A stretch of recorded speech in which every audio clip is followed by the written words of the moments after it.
Gaga no yo. Now can Furiata. What traba man nipa na humobo. So odi were you free also beba what were you free wanted listener. Nessa also beba na afi e dey bi na afi was actually chonkrata bi o say be the lawyers. Now why you free me right? I mean me. The bad you see you've written to him say. Every time no so over. Oh power one koche no. Oh right so koche no. Oh but also a man time till June no. For now there. Also no so beba May. Aye, so about May. The arrange also beba Ghana May. But the arrangement is that omo agree say by 2nd June the no mosia. After 2nd June no there, was say no there ni obesa de dia ko. Na dey wo ka no. Or issue Interpol red notice. We are na fe was started processor. Ye de no beba. We na also go di kan ye. No drama. Abeye media engagement ni who say wo ye adwuma so adwuma nye hu. Dog. Wo nye hwe. Anopedie other stations no market be pa. Down. Okay, we actually mentano. Okay, we actually OSP. Na dwuma wo ye no mani nye ho. Na dwuma I think say personally I don't like people what the dwuma man or complaining. I learned from mami bia na me ne ye dwuma. And as na me ye na say o excuse na ma complain. No say massa. We be my ma complain lament sa. Just do the work. All available we na say bibi o ha waka.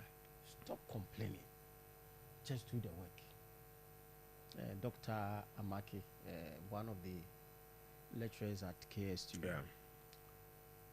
And I learned it from that. Say, the adwuma ma wa. Uji adwuma no unim the implications. Unim the risk involved. But obi wo ho a adwuma no onye.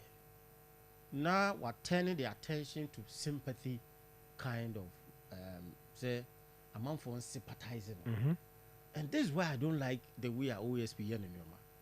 You don't need public sympathy and send what me aye wajuma. Because you the appointment in the man, no, try acceptance letter. An acceptance letter, no, you knew what goes into the work. You knew what are the risks. Corruption, no, I will not be one of them. I make me say easy. But when him and I koji yen na woji who pay.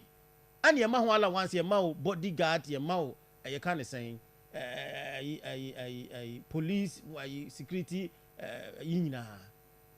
so you know it adwuma no normal to say assemblyman bi dia or ko ba bi obi ani na chi dia say kanya problem but adwuma na wo ye wo nim de wom enti se wo ba na wo betonyom wo ba na be kase me yesi wo ba na be declare obi fugitive emra wo ntimi exhaust all the process to describe somebody as a fugitive. And the issue is, why is it that in another time, when Timia shot in say, because I didn't hear in another time, even say I did free November, how crown I was shot the process as a crana. President Mahama, but why you jabber now, be yet to say, dear, what to say, who now, who ye, Jumani, and I say, why? All because there's a change in government, you want to prove that you are working. If you know that you can call him, I'm not see Ghana Hana no one yare no on to kwano. I don't want friend now question. Yeah, I'm not you no nyanya no a process. A process. And this process now S7 no one is a cathedral ni one nyina no. And then they see here. Last year they see here. And see a mama for generative report out of it anyway ni nyina no. Wouldn't so questions be abebusa na. You don't wait for until say there's a change in government. Now be yet to say no one have a press conference and declare why and as if say you are working. May I stand by what Ofuriata won't you know? Emrano command a fine and kwamana case die. Let's continue because sometimes your oncophobia, your dear Juma show monsa, they have to really work. No mujai say a Juma dia mawono, Shasuna ye. Nanko fasa political eyi me rem enti fa se 4 years time let's say NDC twam will be a bibia enti this time no ntimi nko ayi NDC ni bia na aban pani bia o bibia ntimi nko because na aban wa ayi ni party wa aban mu ntimi ntimi nche no another government ba no asa ba press conference say this no bigini say the courage and the ability to fight corruption could have been tested during Nanado time. And in Crofoni been what me making sure say it be umbra for question one. Now, so a friend is umbra for question and could be unity. So you could be unity. And now what will be our current government say umbra now be some questions are. You bet me you and I come more fire fast with unity. So it means that you were not having the courage and the balls to do the work during another time, you know. And yeah, in this time, I want to say the whole year, Jumano. I saw your favorable environment. So, well, what do you mean by favorable environment? What do you mean by favorable environment? Now, corruption, you have favorable environment, any favorable environment. Send you, Jumano, corruption is some growth form per se fight. No, be now, and for your one away. Why not, sir? The OSP, why not, sir? And I say, court now, they call no, I may change your bank court to your sending power. Police for prosecutors, and one why any if only assassin. And now OSP, your assassin investigators, you know. You should let us have a breathing space now. When you say now, or yeah, now, or take it to say Ministry of Information, part of information service. It's a security job. It's an investigative body. And you're part of the Attorney General's office. And to one set it up, who other jurisdiction because on Nayintino, me research finding out other OSP or Munumudi. Senate here. Now, who call now? We should share baby Crona or one and a hour. Yen environment, you know, so some environment, tabu fighting against the idea. I had a police in Libya and also be a cotica by Bisobecuno. Who use bulletproof cars will be a Bianca Bianca Sobecuno, but a corner heading. A corner heading, and that is how the job is. A corner heading is the job. And I am a family. Say me background about me, I say, Juman. And to what background, but them say, your more appointment letter. What kind letter now? What the acceptance and come what? So you know what is in the job. So don't come and tell me, say, I didn't hear the Uncle Nam.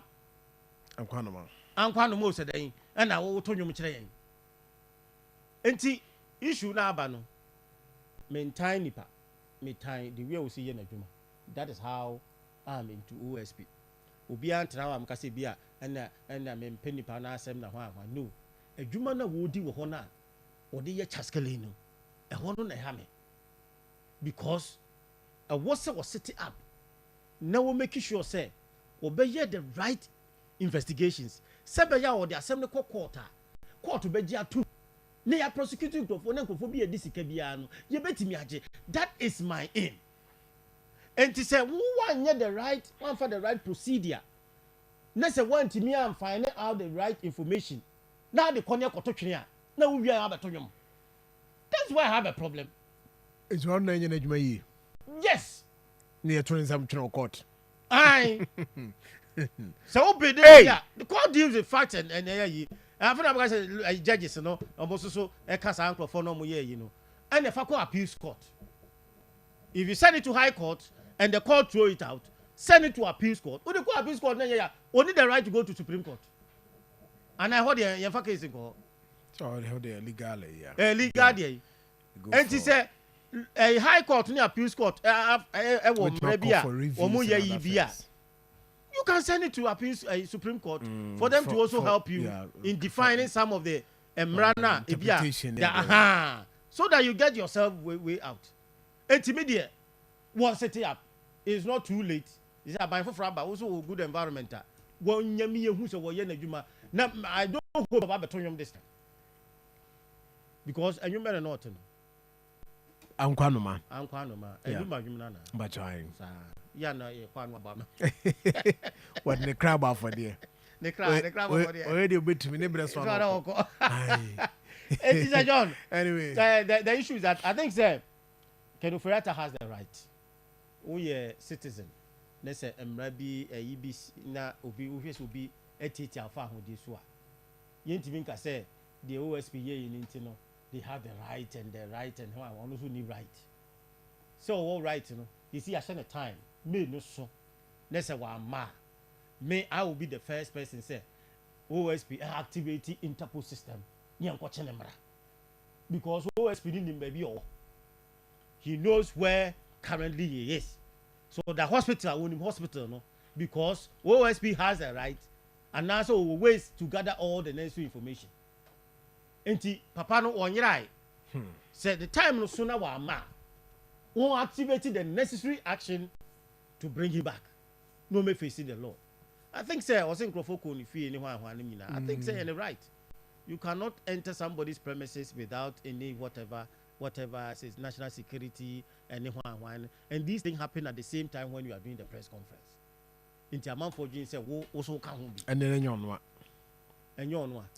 Yeah, why more? Say national security. The national security, no, so compare there or we be. Send the national security, almost the intelligence. Intelligence, the man, to more who not document be anyone. And now no more person ko survey building no be a we dwane and so baby a. Hey, say John. Yo, dog. Oh, the name OSP Juma.